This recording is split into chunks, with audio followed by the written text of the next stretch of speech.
todos los analistas del mundo coinciden en que la pandemia puso de relieve las grandes falencias del sistema capitalista.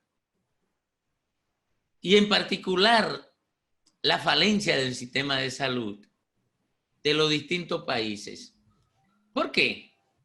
Bueno, porque las naciones más desarrolladas y las que tenían los sistemas sanitarios más robustos definieron dificultades grandes para dar una respuesta rápida, eficiente y que tuviera la altura de la amenaza que pendía sobre la humanidad en el momento de la aparición del COVID-19. Pero en el ámbito estructural del sistema capitalista, la pandemia postró el sistema, lo arrodilló, lo convirtió en un inútil sin capacidad de reflejo. Esa fue la verdad. Y parece que no hay disidencia en esta conclusión, ni entre filósofos, ni entre sociólogos, ni entre economistas, ni entre periodistas, ni entre historiadores. Todos coinciden en esto. En República Dominicana, la pandemia nos atrapó en un proceso electoral. Y nos atrapó en ese proceso electoral y no solamente puso de relieve la falencia del sistema sanitario ni de nuestro modelo económico, sino también puso de relieve la falencia de nuestro ordenamiento político y nuestro ordenamiento electoral. Pero ocurre que después que pase el proceso político, nosotros tenemos que asumir una realidad inevitable.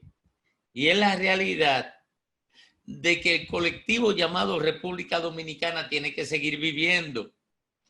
Y su desafío es seguir viviendo.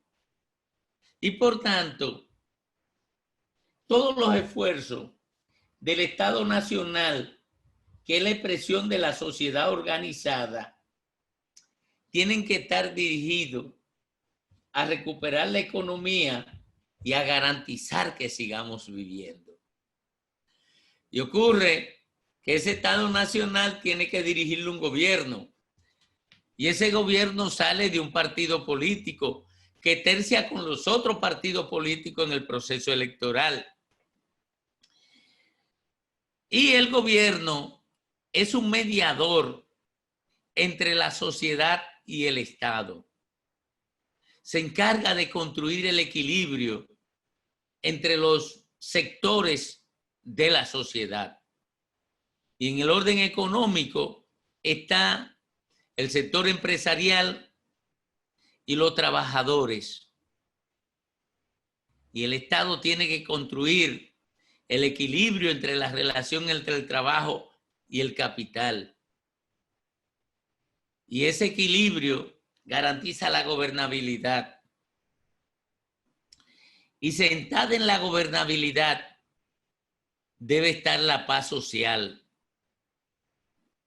Pero todo esto debe estar rodeado de algo que el pensamiento moderno ha llamado legitimidad. ¿Y qué es la legitimidad? Es aquello que el común de la gente entiende justo. Entiende justo para todas las partes. Y esa legitimidad está apoyada en un ordenamiento jurídico que le da fuerza, que la sostiene y la hace respetada. Bueno, La gente entiende que quien sustrae lo que es propiedad de otro está cometiendo un atentado contra la base más importante del sistema capitalista, que es la propiedad. Y ocurre que el partido que hoy está en el gobierno convenció a la mayoría de los dominicanos de que lo que salían se habían robado tanto dinero del erario que eran merecedores de ser perseguidos, de ser llamados a rendir cuentas, y que poseían una propiedad que no era de ellos, que era del Estado. Y como el Estado es la expresión organizada de la sociedad, eso era de todos nosotros. Y ese partido político, cuando se presenta como propuesta, asume el compromiso de perseguir a quienes se robaron lo de nosotros. Y ocurre que para liberar de toda sospecha la posibilidad de esa persecución, se comprometió con el discurso de que se garantizaría justicia independiente, porque ocurre que ese mismo partido convenció a la sociedad de que no había justicia independiente aquí y que por eso existía un régimen de impunidad para los que se robaban los recursos públicos. Y ese partido político ahora nos está diciendo a nosotros, ya en el gobierno, que hay que buscar recursos para financiar la crisis económica que se generó con la pandemia.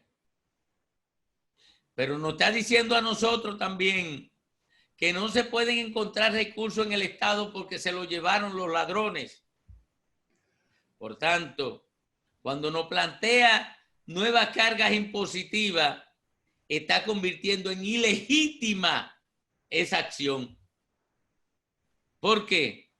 Porque su discurso anterior no convenció de que alguien se robó lo de nosotros y que por eso el Estado no tiene recursos. Pero además, ese partido político nos está diciendo a nosotros que las propiedades del Estado deben entregársele al sector privado. O sea, que en vez de pedirle al sector privado que cargue con el costo de la crisis, lo que quieren es premiarlo con bienes públicos, construidos con el sacrificio de todos, para entregárselo como espacio de explotación económica para la acumulación de fortuna. Ni siquiera eso, que van a ser beneficiados con propiedades de todos. Ya no hablar de lo que se la robaron. No, de esto. Ni siquiera eso se le quiere pedir que carguen con el costo de la crisis. Se lo quieren pedir a las mismas víctimas de los robos y a las que cargaron con el costo de construir los espacios económicos que se le quiere entregar para explotación al sector empresarial. ¿Sí? Así es. A los de abajo los impuestos y a los de arriba reentregarle el patrimonio del Estado, que es de todos nosotros. Y eso convierte en ilegítimo todo lo que está haciendo el gobierno para financiar el presupuesto y para buscar nuevos recursos. Lo convierte en ilegítimo porque le está pidiendo que carguen con el costo de la crisis a los que menos tienen y premiar a los que más tienen con el patrimonio infinito del Estado dominicano para que ellos lo puedan explotar con privilegios.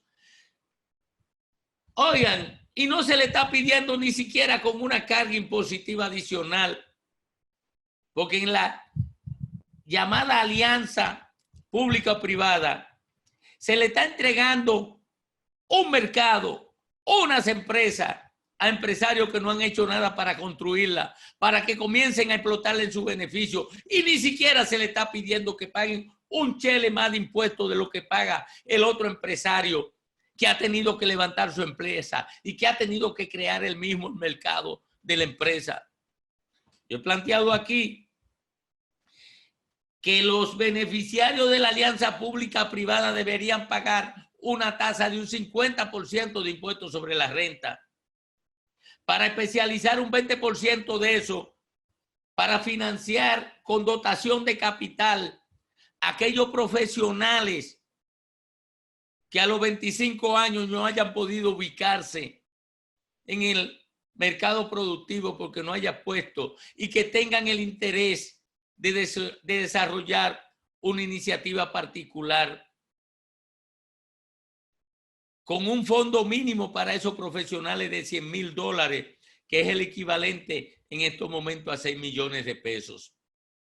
He planteado que el otro sí, que se coja un 20% para construir ese fondo y un 5% para subvencionar a aquella familia pobre que un miembro de ella ha sido capturado por una enfermedad catastrófica, para que no se convierta en una catástrofe económica esa enfermedad para el resto de la familia.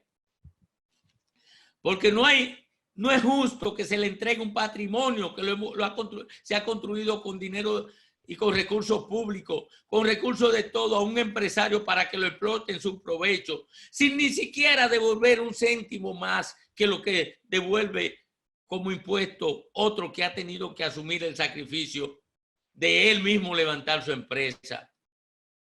Eso solamente se le ocurre a un gobierno exclusivamente empresarial. Y por eso este gobierno empresarial quiere cargar a los de abajo con el costo de la crisis, y a los de arriba entregarle más privilegios que lo que siempre se le han entregado. Eso es inadmisible, es inmoral, es ilegítimo, es injusto, es cruel y es inhumano. Humberto.